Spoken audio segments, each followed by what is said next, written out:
देखिए, ऐसा नहीं है कि चुनाव के दौरान ही हम अयोध्या पे फोकस कर रहे थे। सांस्कृतिक राजधानी हमने उसको कहा और चुनाव होते ही नतीजे आते ही हम उससे विमुख हो गए। ऐसा बिल्कुल नहीं है। जैसा आप जानते हैं कि पिछले विगत 20 दिनों में जो पूरे देश प्रदेश में गहमा-गहमी चल रही है स्पीकर को लेकर के, प्रोटेम स्पीकर को लेकर के, नेता प्रतिपक्ष को लेकर के। इसी बीच में 2 पेपर लीक्स भी सामने आ गए। दुर्भाग्यपूर्ण से मैं निश्चित तौर पर उसकी निंदा करता हूँ। तो इन सब चीज़ों में प्रशासन भी उलझा, शासन भी उलझा और उत्तर प्रदेश में जहाँ आप योगी जी के फोकस की बात कर रहे हैं, तो उत्तर प्रदेश में इस समय अतिक्रमण हटाओ अभियान बहुत जोरों पे चल रहा है। उसको वो शासन की प्राथमिकता में इस समय है। लखनऊ में जिस तरीके से कुकरेल नदी के आसपास अतिक्रमण किया गया, उसको हटाने का काम कर रही है सरकार। इसलिए थोड़ा-सा वो इतनी एग्रेसिव विजिट अयोध्या की नहीं हो पाई, मैं इसको मानता हूँ। पर उसके पीछे ऐसा कोई कारण नहीं है कि हम उसको हाशिए पे छोड़ देना चाहते हैं या उसको इग्नोर कर रहे हैं, वहाँ से हार गए हैं इसलिए हम उसको उसको अबैंडन करना चाहते हैं, ऐसी कोई स्थिति नहीं है। और अयोध्या नगर ने हमें निराश नहीं किया है। अयोध्या विधानसभा से हमारे प्रत्याशी जीते हैं। बाकी विधानसभाओं में हमारी हार निश्चित तौर पे हुई है, उसको हम पूरी जिम्मेदारी, पूरी गंभीरता के साथ में उसकी जिम्मेदारी लेते हैं कि भाई वहाँ जनता ने हमें नकार दिया है। उसके बहुत सारे कारण हैं जिन पे बहुत पहले कई बार चर्चा भी हो चुकी है और वो सीट पारंपरिक भाजपा की सीट तो है नहीं। आप जानते हैं वहाँ पहले भी लल्लू सिंह जी से पहले भी सपा बसपा का गढ़ रहा है, वहाँ पे चुनाव जीतते रहे उनके प्रत्याशी। तो राम मंदिर का आलोचना अपने पीक पे था, उस समय वहाँ पे सपा के प्रत्याशी जीते। तो ऐसा नहीं है कि क्योंकि जाति समीकरण वहाँ का ऐसा है, वहाँ पे जाति गणित ऐसा है कि आप चाहकर भी उस तरीके से हमेशा लीड में नहीं रह सकते। ये अलग बात है कि मोदी पीरियड में 2012 में, 14 में और 19 में हमने वहाँ पे अच्छी जीत दर्ज करी और वो मोदी जी के ऊपर विश्वास था जनता का, जो वहाँ पे हमको नतीजे हमारे पक्ष में देखने को मिले। अब जो इसकी बात है, जैसे आपने अभी कहा दीवार गिरने की या मंदिर में पानी आने की, तो मैं बिल्कुल आपकी बात को मैं वीटो करता हूँ। जैसा आपने कहा कि घर में हम लोग अगर अदबनी में प्रवेश कर जाएं तो वहाँ बहुत सारी समस्याएं आती हैं। क्योंकि मैं एक बात पे ध्यान आपका केंद्रित करना चाहूंगा, अदबने घर में ही नहीं, अगर बने बनाए घर में भी आप प्रवेश कर जाइए तब भी बहुत सारी टेक्निकल डिफिकल्टीज हमको जीवन में फेस करनी पड़ती है। इवन हम लोग घर में रहते रहते हैं, बगल में घर बने होते हैं, उसके बाद भी घर में सीलना आ जाती है। तो ये तो राम मंदिर था, देश का एक सांस्कृतिक केंद्र था, देश में आस्था का विषय था, वहां मंदिर का निर्माण सुप्रीम कोर्ट के निर्देशानुसार हुआ। लेकिन क्या कोई व्यक्ति अपने निजी घर को भी किसी कमी से बनाना चाहेगा? हम नहीं चाहेंगे, ना आप चाहेंगे ना मैं चाहूंगा कि हमारे घर में हमारे निगरानी में बन रहा उसके बाद भी कोई कमी रह जाए, पर फिर भी कमी रह जाती है। बहुत उदारता के साथ और विशाल हृदय के साथ हमको इस चीज को एक्सेप्ट करना चाहिए, इसको समझना चाहिए एक बौद्धिक स्तर पर कि काम हम मटेरियल दे सकते हैं, काम मिस्त्री करते हैं, काम आर्किटेक्ट करते हैं। वो भी इंसान है, रोबोट नहीं है, न भगवान है। गलतियां किसी से भी हो सकती है, कई बार काम का प्रेशर होता है, कई बार काम में थकान होती है, एग्जॉस्शन होता है। इन सब कारणों की वजह से कहीं कमियां हो सकती हैं। छत पे जो जैसे कि यहाँ पुजारी ने, दीपेंद्र मिश्रा जी ने भी कहा कि वहाँ पे इलेक्ट्रिफिकेशन के काम के कुछ पहलू छूट गए थे, उनको वो काम चल रहा था, उनकी वजह से पानी का सीपेज वहाँ हो सकता है, हो गया हो। छत के ऊपर जैसे आप टेपरिंग करते हैं, छत की जो बाउंड्री वॉल बनती है, स्लैब पड़ता है, उसके बाद में छत के स्लैब और वॉल के बीच में एक टेपरिंग करी जाती है, जो आर्किटेक्ट्स आजकल रेकमेंड करते हैं। पहले नहीं हुआ करती थी क्योंकि पहले ना इस तरीके का एटमॉस्फेयर था, मौसम में बदलाव हो रहे हैं, भारी बारिश हर साल, आपको साल दर साल बहुत बड़ा सूखा भी देखने को मिलता है, अत्यधिक प्रचंड गर्मी देखने को मिलती है और अत्यधिक बारिश भी देखने को मिलती है, अत्यधिक जाड़ा भी, हर बार जाड़े का रिकॉर्ड टूटता है, बारिश का रिकॉर्ड टूटता है, गर्मी का रिकॉर्ड टूटता है। तो मौसम में परिवर्तन है। तो जिस तरीके की परिस्थितियां पहले थी वैसी अब नहीं है। तो परिस्थितियों के हिसाब से जब चीजें बदल रही हैं तो उसी तरीके से आर्किटेक्चरल डिजाइन में भी परिवर्तन किए जा रहे हैं। तो आर्किटेक्ट ये रिकमेंड करते हैं कि हम जब रिटर्निंग वॉल बनाए उधर छत के ऊपर, स्लैब के ऊपर, तो उसके साथ में टेपरिंग करें। कहीं कहीं पर टेपरिंग हो गई है या छूट गई है तो वहां पे पानी के सीपेज की समस्या आ सकती है। तो मैं नहीं समझता कि उसमें कोई बहुत बड़े दायित्व को निर्धारित करने की बात है कि मोदी सरकार उसके लिए दोषी है कि प्रदेश सरकार उसके लिए दोषी है। वो आर्किटेक्चरल फॉल्ट है, उसको सुधार कर लिया जाएगा। वहाँ अभी भी काम चल रहा है, अभी हमको महीनों महीनों काम चलेगा वहाँ राम मंदिर में, और अभी बहुत सारे वहाँ मंदिर बनने बाकी है। राम मंदिर के परिसर में ही लाइब्रेरीज बनना बाकी है, कॉमन हॉल्स बनने बाकी है। तो निर्माण कार्य निरंतर चल रहा है। और हाँ, ये जरूर है कि ये इस तरह की घटनाएं दोबारा न हो, इसके लिए थोड़ा सा एक फोकस विजिल की जरूर है। मैं समझता हूँ कि जो अधिकारी और कर्मचारी पूरे कार्य के लिए दायित्व निर्धारित किए गए हैं, दायित्व उनको दिया गया है, जो इसके लिए जिम्मेदार है, उनको थोड़ा सा अपनी आरामगाह से निकल करके जरूर मैं कहता हूँ कि सरकार की तरफ से पक्ष रखना चाहता हूँ अपना, कि वो उनके ऊपर उनको निर्देशित किया जाएगा, जैसे कि माननीय योगी जी अपने विभिन्न विभागों की समीक्षा वो पिछले 1 हफ्ते से कर ही रहे हैं। संबंधित अधिकारियों कर्मचारियों को बराबर निर्देश दे रहे हैं कि कहीं पे कोई कमी नहीं आनी चाहिए, जनता की समस्याओं का हर स्तर पर समाधान होना चाहिए। तो जिस तरीके से वो अन्य विभागों की समीक्षा कर रहे हैं, उनको निर्देशित कर रहे हैं, उसी तरीके से राम मंदिर में जो कार्य चल रहा है, जो चीजें निर्माणाधीन है, उनके ऊपर जो फोकस अधिकारियों का और वहाँ के आर्किटेक्ट्स का या इंजीनियर्स का होना चाहिए, उसके निश्चित तौर पर मुझे लगता है कि उनको एक कड़े संदेश दिए जाएंगे, उनको गाइडलाइंस दी जाएंगी। और जैसे अभी आपने कहा, उसका एक जो रेलवे स्टेशन नया बना है जंक्शन अयोध्या वाला, उसकी दीवार गिर गई। सही बात है कि उसके बगल में एक्सकेवेशन हो रहा है। हम लोग देखते हैं कि जब हमारे घर के बगल में अगर कोई नए प्लॉट में खुदाई कर देता है, तो हमारी घर की दीवार तो टेढ़ी हो जाती है, उसमें दरारें आ जाती हैं। तो जब कहीं पे अगर फ्रेश स्ट्रक्चर के बगल में अगर अर्थवर्क होगा, एक्सकेवेशन होगा, तो नीचे से जब मिट्टी निकाली जाएगी तो उसका जो कंप्रेशन है वो डाउन हो, कॉम्पैक्शन कम हो जाएगा, तो उससे दीवारों में लूजिंग हो जाती है। और चूंकि नई दीवार बनी थी, इसलिए वो गिर गई। तो ये कोई बहुत बड़ा इश्यू नहीं है, विपक्ष का काम है हर छोटे चीज का मुद्दा बना देना। आज सुबह से आप देख रहे हैं लोकसभा में, राज्यसभा में किस प्रकार का हंगामा चल रहा है। सदन स्पीकर महोदय को और धनखड़ जी को, दोनों को सदन में स्थगित करना पड़ा, 12 बजे के लिए उसको टालना पड़ा डिबेट्स को। तो ये तो विपक्ष का काम है, वो अनर्गल प्रलाप करते हैं, छोटी छोटी बातों को उखाड़ करके बड़ा करने का उनका कोशिश होता है, वो वही काम कर रहे हैं। इसीलिए वही सब चीजों को हम बढ़ा चढ़ा के दिखा रहे हैं। जो चीजें घटित हो रही हैं, जहाँ पे गलतियां हैं, जहाँ पे कमियां हैं, उनको सुधार किया जा रहा है, सुधार किया जाएगा। और विपक्ष की बातों में मैंने समझता हूँ कोई बहुत बड़ी उसमें इश्यू बनाने की आवश्यकता है, बहुत बड़ा दर्द है। ये सब बहुत छोटी छोटी चीजें हैं। कंस्ट्रक्शन वर्क में ये सब चीजें हुआ करती हैं, हर सरकार में ही। हमारी सरकार की अकेली को बात नहीं है, दुर्लभ नहीं है, हम लोग कोई बिरले नहीं है। हर सरकार में इस तरीके की चीजें बनती हैं और घटनाएं होती हैं।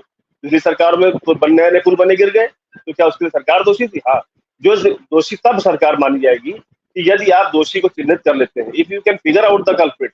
अगर आपने दोषी को पकड़ लिया, जान लिया कि ये आदमी इसके ऊपर दोष सिद्ध होता है, या इसने इसमें शिथिलता बरती है गुणवत्ता को जांच करने में, या कहीं कमीशन खोरी हुई है, कहीं पैसे का लेन देन हुआ है, और उसको आप पकड़ लेते हैं, उसके बाद उस पर कार्रवाई नहीं करते हैं, तब मैं समझता हूँ निश्चित तौर पे उस सरकार और उस संबंधित विभाग के मंत्री का उसके ऊपर उत्तरदायित्व निर्धारित किया जाना चाहिए और होना भी चाहिए, तब वो दोषी कहे जाएंगे।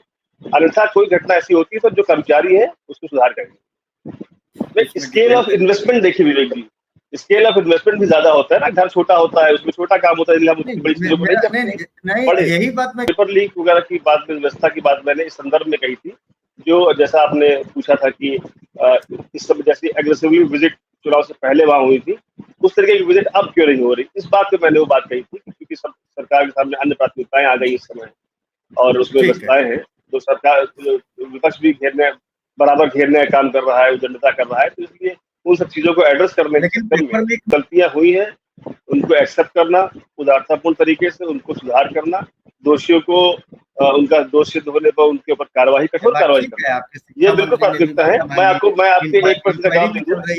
डेली लोग गिरफ्तार हो रहे हैं, रीनीट के मुद्दे पर मैं एक बात कहना चाहता हूँ।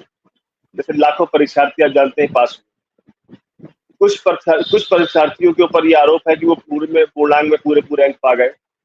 अब आप ये मुझे बताइए कि क्या अगर किसी परीक्षा में 10 लाख परीक्षार्थी अपीयर हुए हैं और उसमें 50,000 लोग उत्तीर्ण पाए गए हैं, पास हो गए हैं, और 100 लोग ऐसे चिन्हित कर लिए गए हैं जो धांधली के आरोप में उपस्थित होते हैं, या उनके ऊपर ये इस चीज का ये चीज उजागर हो गई है कि वो गड़बड़ी से एंट्री या बैकडोर से एंट्री पा गए हैं, चीटिंग करके, नकल करके या ब्लूटूथ से किसी तरीके से नकल करके उसमें एंटर हो गए हैं।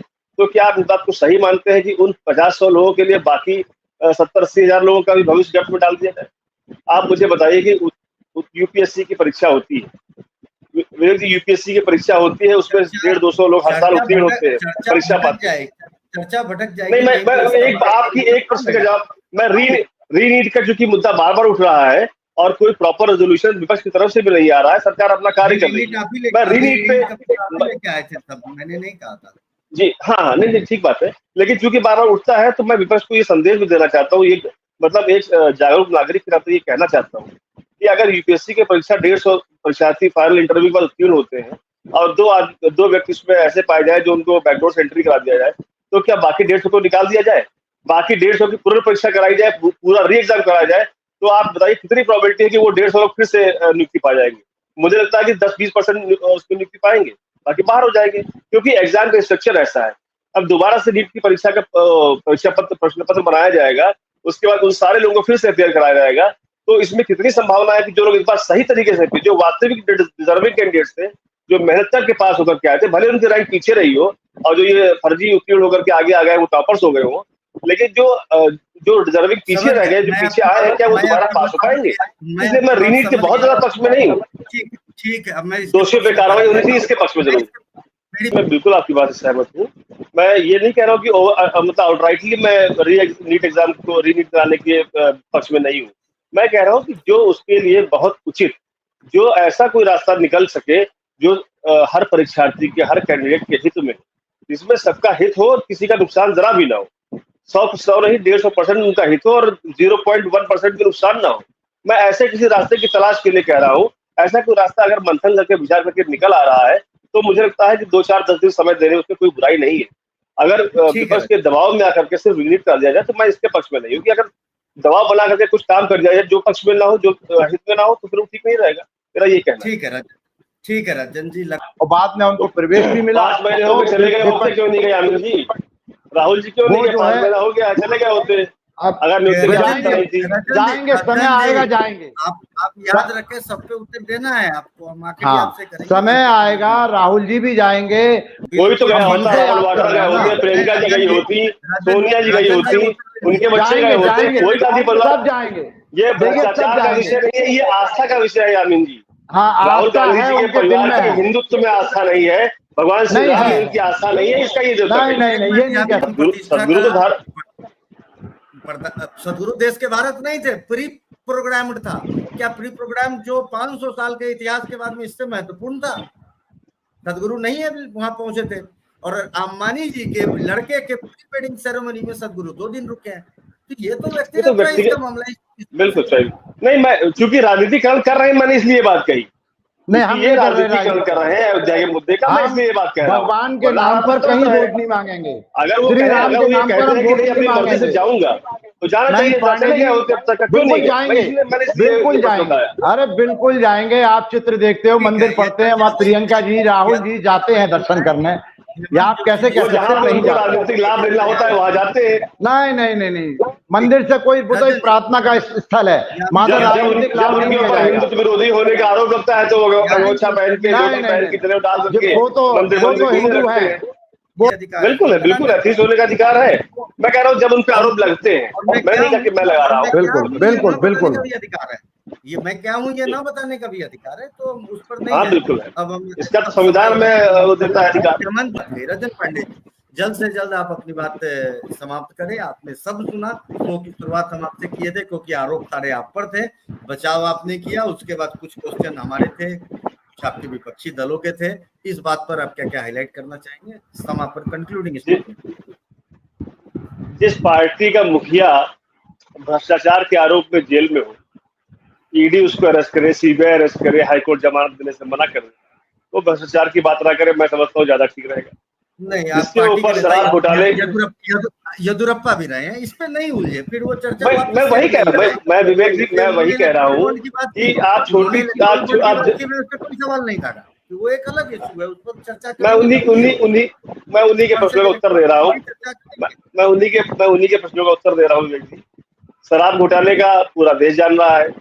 दिल्ली में इन्हीं की सरकार के मंत्री धरने पे बैठे हैं पानी के लिए, और पानी का वाटर टैंक घोटाला, कितना बड़ा घोटाला दिल्ली में चल रहा है, 60,000 करोड़ का सालाना घोटाला है, कोई सवाल नहीं पूछ रहा उसके ऊपर।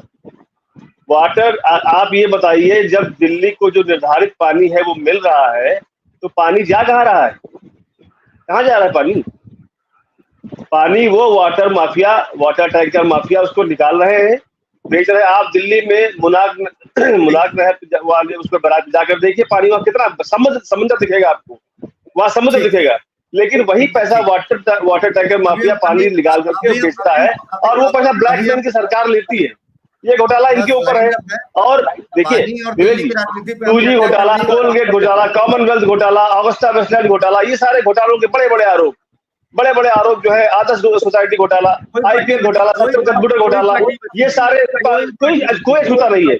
मैं इसीलिए कह रहा हूँ कोई इससे अछूता नहीं है, लेकिन मैं ये जिम्मेदारी और निष्ठा और दृढ़ता के साथ में पूरे कन्विक्शन के साथ में ये बात कह रहा हूँ कि इस प्रकार की कोई भी घोटाले भारतीय जनता पार्टी की सरकार के ऊपर अभी तक 10 वर्षों के कार्यकाल में नहीं लगे, आगे भी नहीं लगेंगे। जो डिस्क्रिपेंसीज, जो शासन स्तर पर छोटी मोटी घटनाएं, आप उनको बड़ी कह सकते हैं, विपक्ष बड़ी कह सकता है, मैं समझता हूँ मानवीय त्रुटियां हैं। जैसे अगर कहीं दीवार गिर गई, कहीं पानी का लीकेज सीपेज आ गया, वो मानवीय त्रुटियां हैं।